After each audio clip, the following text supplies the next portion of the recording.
Hello বন্ধুরা, তোমরা সবাই কেমন আছো? আশা করি তো খুব ভালোই আছো। তো আজকে তো রবিবার, তো কী কী রান্না করেছি সেটা তো তোমাদেরকে দেখাবোই। তার আগে একবার বাইরের ওয়েদারটা তোমাদেরকে দেখিয়ে দিয়ে যাবো। আজকের ওয়েদারটা কিন্তু খুব সুন্দর, হালকা ঠান্ডা ঠান্ডা ভাব আছে, অতটা গরম নেই অন্য দিনের মতন। তো চলো রান্নাবান্নাটা কী কী হয়েছে তোমাদেরকে দেখিয়ে দিই। তো চলো রান্নাবান্নাটা কী হয়েছে দেখিয়ে দিই। এই দেখো, প্রথমেই গরম গরম সাদা ভাত, আর এইখানটায় করেছি চিংড়ি মাছের ঝাল, আর এইখানটায় করেছি চিকেন।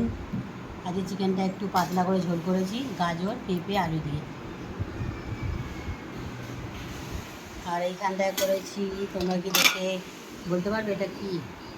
এটা হলো খাসির ফুলকো। এই যে দেখো, তোমরা কি খাও?